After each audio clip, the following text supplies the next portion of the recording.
I cry aloud to God, and He will hear me. In the day of my trouble, I seek the Lord. I will remember the deeds of the Lord. I will meditate on His mighty deeds. The grace of Christ has set us free. Now we live in the Spirit of God. Join me in prayer. O God, light of the minds that know you, life of the souls that love you, strength of the thoughts that seek you, help us to know you, that we may truly love you, to love you, that we may truly serve you freely.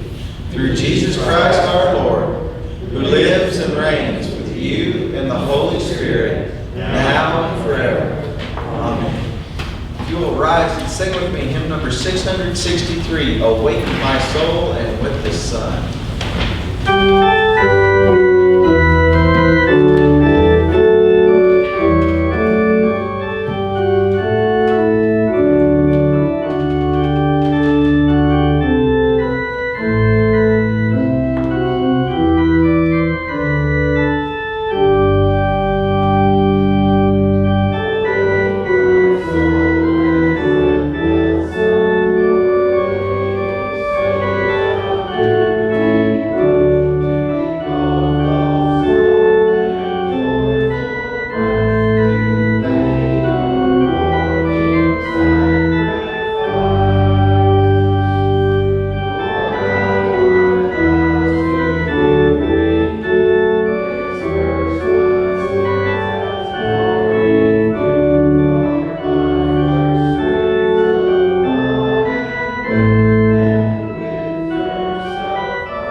Truth of our daily lives is that we don't always do what we should do.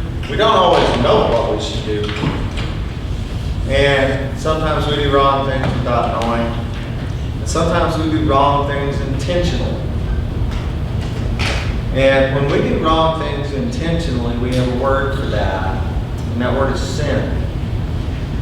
And it's hard to worship fully with that weight on you. And so we take this time together to hand that weight to God, to let Him carry it for us. And so after a moment of silent confession, join me in the prayer of confession that's printed in the Lord.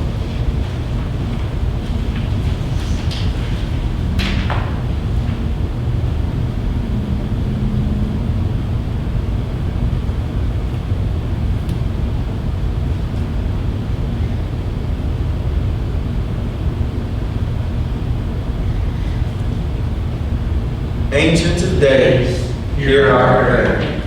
We are distracted by our lesser wants and fancies, gazing at earthly things, seeing everything but you.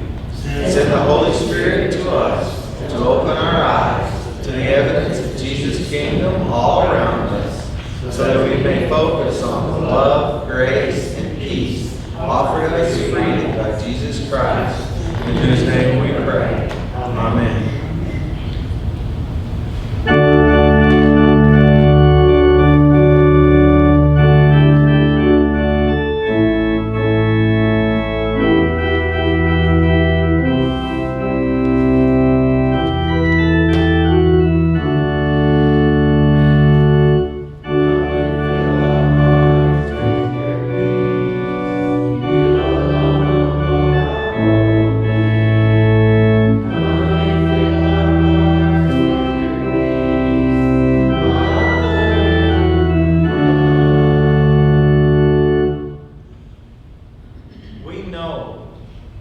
because Christ allowed himself to be hung on one of those things and to suffer that way and to die for this purpose. We know that our sins are bought and paid for, and that we are forgiven. Rest in peace. Amen.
Chapter 5, we'll read verse 1, and then we'll skip over and do 13 through 25.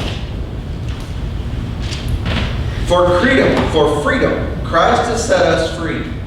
Stand firm, therefore, and do not submit again to a yoke of slavery. For you were called to freedom, brothers and sisters. Only do not use your freedom as an opportunity for self-indulgence, but through love become slaves to one another. For the whole law is summed up in a single commandment: you shall love your neighbor as yourself. If, however, you bite and devour one another, take care that you are not consumed by one another. Live by the Spirit, I say, and do not gratify the desires of the flesh. For what the flesh desires is opposed to the Spirit, and what the Spirit desires is opposed to the flesh. For these are opposed to each other to prevent you from doing what you want. But if you are led by the Spirit, you are not subject to law. Now the works of the flesh are obvious: fornication, impurity, licentiousness, idolatry, sorcery, enmity, strife, jealousy, anger, quarrels, dissensions, factions, envy, drunkenness, carousing, and things like these. I am warning you, as I warned you before, those who do such things will not inherit the kingdom of God. By contrast, the fruit of the Spirit is love, joy, peace, patience, kindness, generosity, faithfulness, gentleness, and self-control. There is no law against such things. And those who belong to Christ Jesus have crucified the flesh with its passions and desires. If we live by the Spirit, let us also be guided by the Spirit. Thus ends the first reading. Can you get these coming up for a second?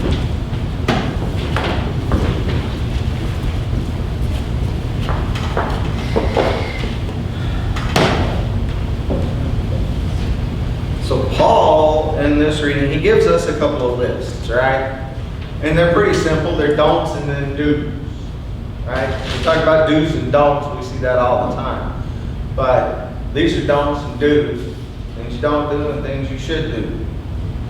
Almost said things you do, thought better of it. And so we come to that part, and then we come to this last sentence, and this last sentence is the important part. If we live by the Spirit, let us also be guided by the Spirit. When you get still and quiet, which is a hard thing to do, when you get still and quiet. And you become intentional and mindful. That means you pay attention to it. Okay? You pay attention and you stop and you think.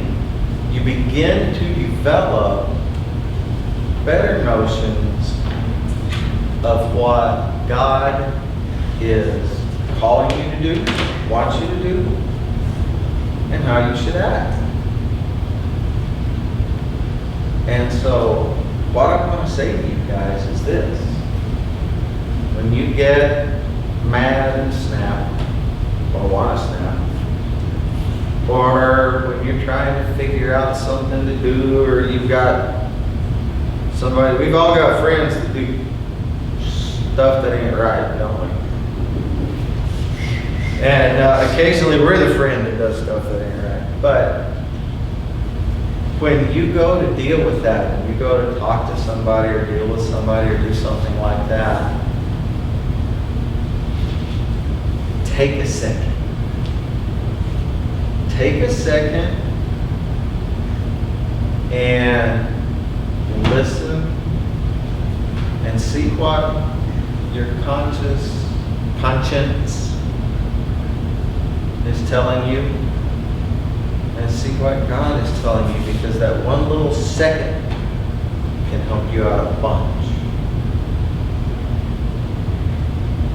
And it can help you be a better person and do just like what Paul said.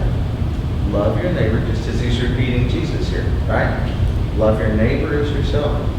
So if your friend messes up, let's say you messed up and said something that hurt your friend's feelings. She's shaking her head no, like, I don't mess up. Let's say you messed up and did something that hurt your friend's feelings, but you didn't mean to and you didn't know. What would you want your friend to do?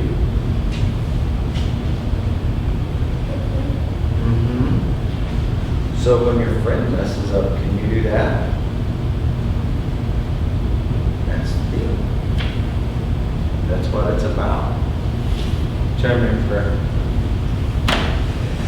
Dear God, thank you for forgiving our sins and loving us even when we mess up.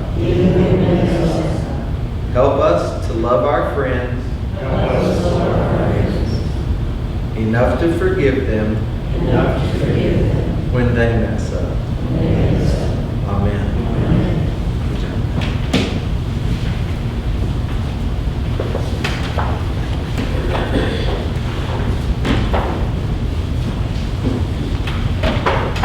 Our Old Testament reading is from 2 Kings,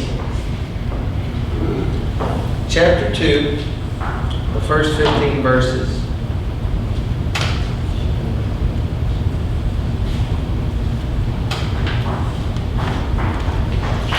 Now when the Lord was about to take Elijah up to heaven by a whirlwind, Elijah and Elisha were on their way from Gilgal.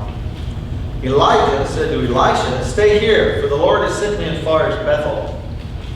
But Elisha said, "As the Lord lives and as you yourself live, I will not leave you." So they went down to Bethel. The company of prophets who were in Bethel came out to Elisha and said to him, "Do you know that tomorrow the Lord will take your master away from you?" And he said, "Yes, I know." Keep silent. Elijah said to him, "Elisha, stay here, for the Lord has sent me to Jericho." But he said, "As the Lord lives, and as you yourself live, I will not leave you." So they came to Jericho. The company of prophets who were at Jericho drew near to Elisha and said to him, "Do you know that today the Lord will take your master away from you?" And he answered, "Yes, I know. Be silent." Then Elijah said to him, "Stay here, for the Lord has sent me to Jordan." But he said, "As the Lord lives, and as you yourself live, I will not leave you." So the two of them went on. 50 men of the company of prophets also went and stood at some distance from them as they were both standing by the Jordan, hot and jerked off. You realize that you jerked off of it after you recognize, before you recognize the sensation. And so you know how you are going to react to something with your body. And you know how you are going to feel about something before you ever get to think about it.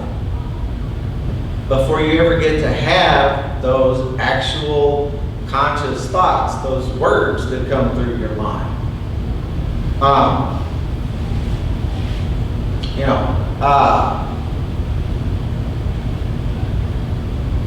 That piece comes last. And you have to be very intentional about not reacting until that piece happens.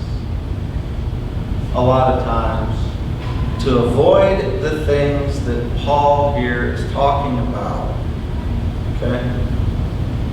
Impurity, licentiousness, enmity, strife, jealousy, anger, quarrels, dissensions.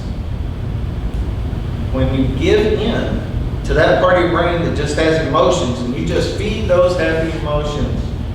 Okay? For anybody who spends more than 90 minutes a day looking at a screen, okay? You're feeding your brain. When you look at that screen and do stuff on that brain, the human brain creates the most addictive drug ever developed, and the only place we've ever found it is in the human brain. And every time a screen does something that you tell it to do, you get hit. And that's why it's so easy for kids to want to spend hours and hours and hours in front of a screen, or anybody else for that matter. And so that's there to help you learn. That's where you get that happy feeling when you learn something or you accomplish something. All that same hormone is what drives you to get stuck on stuff. Get stuck on that feeling. And you have to be intentional about understanding that that's going to happen in order to avoid it. And so this week, the readings here are about the intentionality. And the way we have the intentionality is we pause, and we stop, and we think. And we listen for that little voice of God. And that little voice doesn't necessarily pop into your head and tell you exactly what to do. I don't have that happen. But you get a little nudge sometimes. You get a little, and if you cultivate this, if you cultivate the readings in Scripture, and you cultivate with prayer, and you cultivate with time spent with God, then it becomes more and more automatic. Because you want to use intentionality to build automaticity. It becomes more and more automatic to take that pause and to understand what you should be doing. And so, the point of this today is to take that minute to let the Spirit guide you before you make snap decisions. Because what you order for lunch, snap decisions are great all day, every day. You're going to buy a car, you're going to lash out in anger, you're going to make a big decision in your life about jobs, loans, budgets.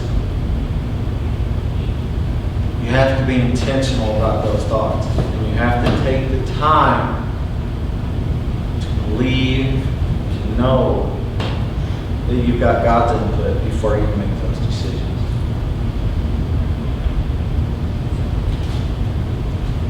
And because we have hymns that are a whole lot more eloquent than I am, we're going to basically say the same thing with hymn number 738. Oh Master, let me walk with thee.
Lord of our lives, we take this moment in our worship, this moment when we gathered as you commanded, to refresh our spirits, to work toward being better disciples, to worship you. We take this moment to bring our hearts to you. We offer you thanks for the many blessings that we enjoy. We know in our hearts that our blessings are from your love and from your grace. And even when we forget to mention it, we are thankful. We ask that you keep us thankful. We ask that you help us to recognize the joys that you put in front of us, the blessings that we have. We ask that you bring to us your guidance, your help. We ask that you bring healing for hurts, strength when we are weak, rest when we are weary. We ask that you watch over our communities, our community of faith, church large and small,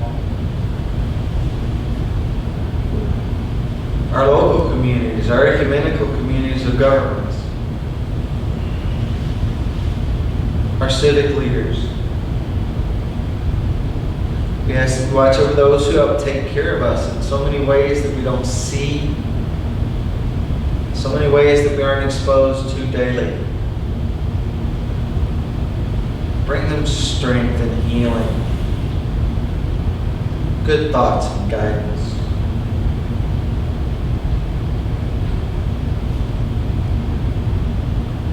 We ask these things of you in the name of the one who taught us to pray. Our Father, who art in heaven, hallowed be thy name. Thy kingdom come, thy will be done, on earth as it is in heaven. Give us this day our daily bread, and forgive us our debts as we forgive our debtors. And lead us not into temptation, but deliver us from evil. For thine is the kingdom, and the power, and the glory forever. Amen. If you will rise, let us confess the faith of our baptism. I believe in God, the Father Almighty, maker of heaven and earth, and in Jesus Christ, his only Son, our Lord, who was conceived by the Holy Ghost, born of the Virgin Mary, suffered under Pontius Pilate, was crucified, dead, and buried. He descended into hell. The third day he rose again from the dead. He ascended into heaven, and sitteth on the right hand of God the Father Almighty. From thence he shall come to judge the quick and the dead. I believe in the Holy Ghost, the Holy Catholic Church, the communion of saints, the forgiveness of sins, the resurrection of the body, and the life everlasting. Amen.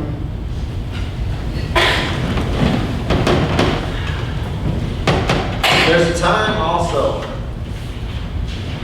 when we remember that our commitment to God needs to be more than just coming to church on Sunday morning. We need to have discipleship with our time away from this building. We need to have discipleship with our relations with each other. And we do need to also have some physical discipleship. And it is the time for that piece of the worship to happen. Will the ushers come forward?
multiply them, and guide us in their use. Amen. Amen.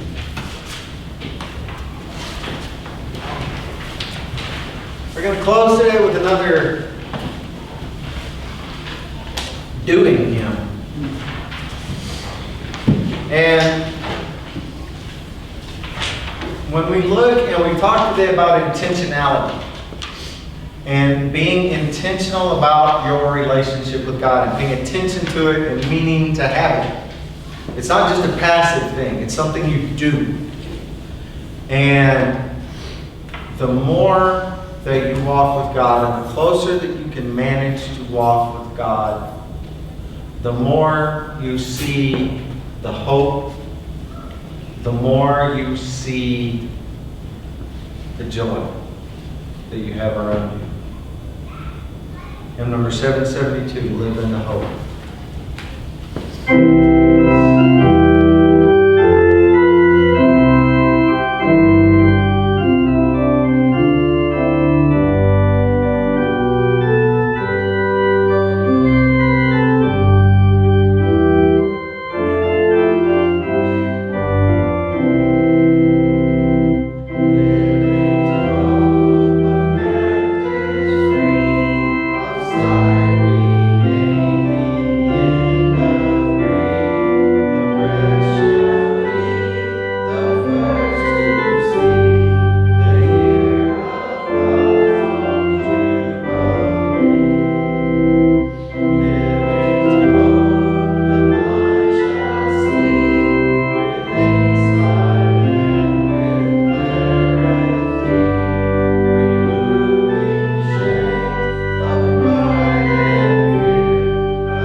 As you go out, remember the fruits of the Spirit. Piety, love, forgiveness, thankfulness. They all boil down into love for God and love for your neighbor. Remember these fruits and intentionally go to the garden and pick them. Go out knowing the peace of God, which passes all understanding, goes with you. Go out assured of God's peace and provision. Go forth loving the Lord with all your heart, all your soul, all your mind, and loving your neighbor as yourself. Go forth with love in our hearts. Go in peace to love and serve the Lord. Go in peace to love and serve the Lord. May the God of peace sanctify you, bless you, and hold you close in comfort, fellowship, and love. Amen.